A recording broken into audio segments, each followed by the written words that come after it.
కేసీఆర్ ఆనాడు BRS party ప్రభుత్వ అధికారికి వచ్చిన తర్వాత 2015లో పాలమూరు ప్రాజెక్టును కుర్చీ వేసుకుని కట్టిస్తా పూర్తి చేస్తా అని మాట్లాడాడు.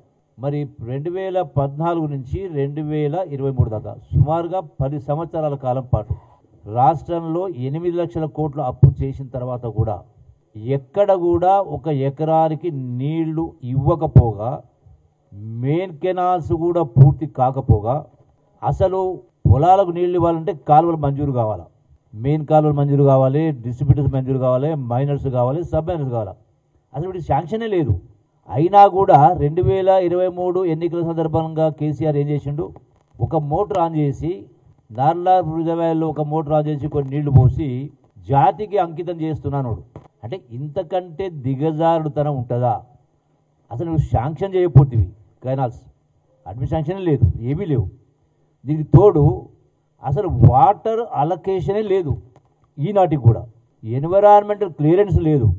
మరి ఏది లేకుండా ఇలా పాలమూరు ప్రాజెక్టుని ఈ ప్రభుత్వం పట్టించుకోవట్లేదు, డిపిఆర్ ఏదో రిజెక్ట్ అయింది అని మాట్లాడుతున్నారు. గత కాంగ్రెస్ ప్రభుత్వంలోనే జూరాల రిజర్వాయర్ నుంచి 70 టీఎంసీలకు ఆనాటి ప్రభుత్వం మంజూరు ఇచ్చింది పాలమూరు ప్రాజెక్టు. సరే, తర్వాత కేసీఆర్ దాన్ని షిఫ్ట్ చేసి శ్రీశైలం బ్యాక్వాటర్ తీసుకురావడం జరిగింది. 35,000 కోట్లు మంజూరు ఇస్తూ 27,000 కోట్లు ఖర్చు పెట్టి ఎక్కడ కూడా అసలు దానికి అవసరమే. అసలు ఈ పాలమూరు ప్రాజెక్టు పూర్తి కావాలంటే ఇంకో 40,000-50,000 కోట్లు కావాలా, అడ్మినిస్ట్రేషన్ శాంక్షన్ ఇవ్వాలా, కెనాల్స్లో ఏమీ లేవు.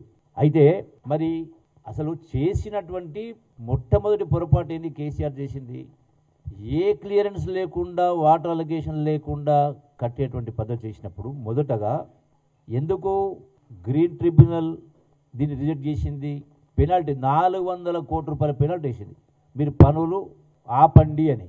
ఎందుకంటే ఎన్విరాన్మెంట్ క్లియరెన్స్ లేని. అసలు మొదలే ఎన్విరాన్మెంటల్ కంటే పని స్టార్ట్ కాకముందుకే ఎన్విరాన్మెంటల్ క్లియరెన్స్ తీసుకొని ఉంటే మన నిధులతోటి మన నీళ్ళు మనం వాడుకునే అవకాశం ఉండింది. ముందు చేసే పని వెనుక పని చేసే దాన్ని ముందు పెట్టే కార్యక్రమం చేసి, సో తదనంతరం ఏం జరిగింది? సుప్రీంకోర్టుకు కేసీఆర్ ప్రభుత్వమే, హరీష్ రావు మంత్రి ఉన్నప్పుడే, కేసీఆర్ దానికి సంబంధించి ముఖ్యమంత్రి ఉన్నప్పుడే సుప్రీంకోర్టులో మేము ఇరిగేషన్ ప్రాజెక్టు కోసం కాదు, తాగునీటి కోసమే వాడుకుంటామని చెప్పని సుప్రీంకోర్టులో పిటిషన్ ఫైల్ చేసిండ్రు. మరి ఇప్పుడు నీవు చెప్పేది ద్వంద్వ వైఖరి కదా. ఒకవైపున పాలమూరు ఇరిగేషన్ ప్రాజెక్ట్ అంటున్నావు, మరి మీరు సుప్రీంకోర్టులో ఆ స్టేట్మెంట్ ఎందుకు ఇచ్చిండ్రు? ఎన్విరాన్మెంట్ క్లియరెన్స్ లేకుండా. అంటే ఎన్విరాన్మెంట్ క్లియరెన్స్ లేకుండా అసలు పని ముందుకు పోతుంటే మేము ఇరిగేషన్ కోసం కాదు, ఇది ఓన్లీ డ్రింకింగ్ వాటర్ కోసం చేస్తూ ఉన్నామని చెప్పి దానికి ఆపడం జరిగింది. గ్రీన్ ట్రిబ్యునల్ 400 కోట్లు పెనాల్టీ వేస్తే అప్పుడు సుప్రీంకోర్టు పోతే సుప్రీంకోర్టు ఈ మధ్య కాలంలో 2025లో మీరు తాగునీటి కోసం మీ పనులు మొదలుపెట్టుకోవచ్చని ఆ స్టే ఎత్తేస్తూ క్లియరెన్స్ ఇచ్చింది.